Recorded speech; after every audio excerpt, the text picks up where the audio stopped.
sociétés Internet des États-Unis, qui ont volontairement commencé à fournir au gouvernement un accès aux dossiers de leurs clients, au-delà des exigences légales.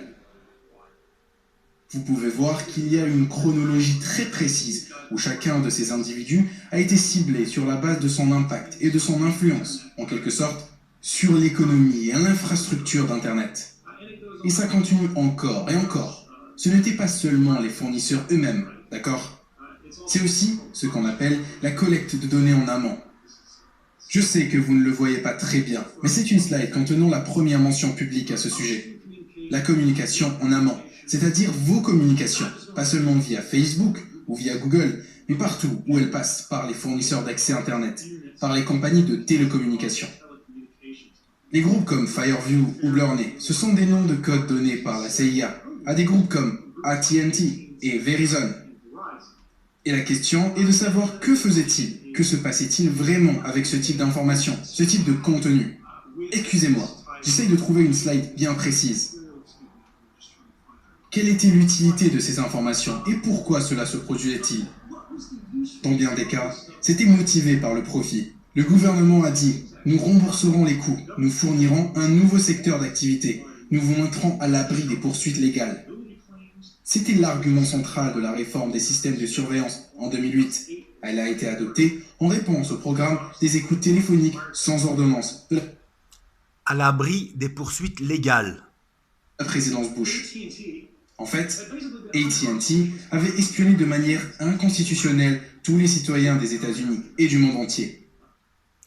Et du monde entier. Secrètement et pour le compte du gouvernement. Pas seulement à la suite des attentats du 11 septembre, mais, en fait, tout au long de son existence. Mais c'est un acte criminel aux États-Unis. Il y a également des sanctions civiles, si bien que leur... Donc plus rien à voir avec le cadre du terrorisme, hein? Lyon pourrait aujourd'hui les assigner en justice et obtenir les plus gros dommages et intérêts jamais connus.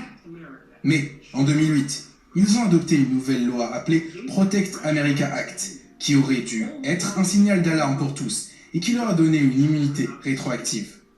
Cette mesure stipulait que, pour tout... Immunité rétroactive, c'est-à-dire que même si ça se passe avant l'application de la loi, eh bien c'est applicable quand même. Toutes les lois déjà enfreintes, le gouvernement s'assurerait que ces sociétés ne seraient pas poursuivies. Peu après, AT&T a changé son programme. Vous voyez ici que la référence dans ce deuxième paragraphe est de juillet 2008, en rapport avec l'adoption de ce projet de loi. Alors qu'ils avaient collecté toutes vos activités sur le réseau et avaient conservé des archives depuis 1987. Donc, si vous êtes un client d'AT&T, vous avez toujours été un client d'AT&T. Vous êtes plutôt jeune, vous êtes né en 1987 ou après. Tout ce que vous avez pu dire, ils en ont une archive. Ils ont toujours une archive. Et ils commencent à les vendre au gouvernement comme un service, d'accord? Sans exiger le mandat, en abaissant les normes relatives au partage des données. Une simple assignation en justice. Bon, je vous mets le lien et puis je vais avancer un petit peu. Ouais, évidemment, c'est trouble, comme d'habitude. Alors, c'est Blux Motivation. Ça devient vraiment sérieux. C'est Edward Snowden. C'est un avertissement de 2022, donc de cette année-ci.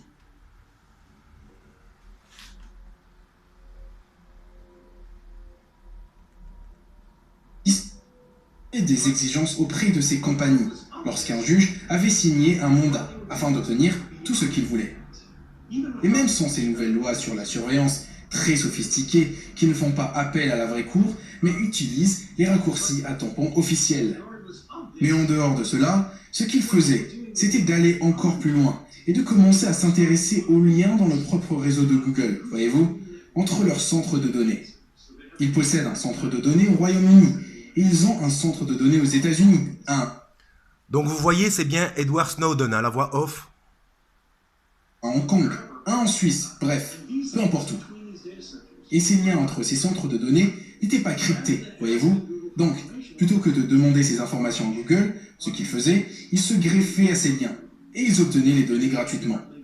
Ils les obtenaient sous différentes injonctions légales. Ils ne seraient soumis à aucune restriction. Pas besoin de demander la permission, d'accord? Et ceci est très dangereux au sens plus large. Il faut mettre fin à cette discussion pour pouvoir passer à d'autres personnes. Mais, vous savez, les gens parlent de la confidentialité par rapport à la sécurité et ils affirment que ce n'est pas ce dont il s'agit. Il n'y a jamais eu de controverse entre la confidentialité et la surveillance, parce qu'elles ne sont pas des valeurs concurrentes. Lorsque la confidentialité est renforcée, la sécurité d'une personne est plus élevée. Si personne ne sait ce que vous faites, personne ne peut prendre de mesures contre vous. Personne ne peut vous rendre vulnérable. Si vous êtes surveillé et documenté dans tous vos déplacements, non seulement vous perdez en confidentialité, mais vous perdez aussi en sécurité. En réalité, il s'agit de la notion de liberté par rapport à la surveillance, et non par rapport à la sécurité ou autre chose de ce genre. La surveillance exploite la vulnérabilité. La surveillance s'appuie sur le manque de confidentialité. Voilà. Donc, nous sommes en juillet, début juillet. J'ai oublié, on est le 12 ou non, nous sommes le 13 juillet 2022. Donc, cette petite vidéo est pour les incrédules qui disent « Mais non, on n'est pas assez important pour être surveillé, etc. » Que ce soit commercial ou autre, tout le monde est surveillé. Voilà. Ciblé par publicité, etc. Mais pas que. Donc, ouais. Mais arrêtez de dire donc, il paraît que je dis... Enfin, j'ai remarqué que je disais beaucoup donc je vais tous les dire en une fois. Donc. Alors, de ce fait, hein, un petit peu d'humour quand même, je vous invite à, surtout pour ceux qui sont des brebis du Christ, et pour ceux qui voudraient le devenir ou quoi, bref, ce que je veux dire, si vous commencez à avoir peur de divulguer la vérité, il faut lire Matthieu chapitre 7 et Luc chapitre 13. Et concernant les temps de la fin, lisez Matthieu chapitre 24 et 25. Donc, ah voilà, j'ai de nouveau dit. Alors, il ne faut pas avoir peur. Vous avez peur de quoi? Il faudrait plutôt avoir peur de ce qui risque de se passer si vous vous taisez. Donc allez-y, partagez, abonnez-vous si ce n'est pas fait. Bref, l'éternité vaut quand même plus que cette vie-ci, hein, non? Allez, bonne journée, que Dieu vous guide.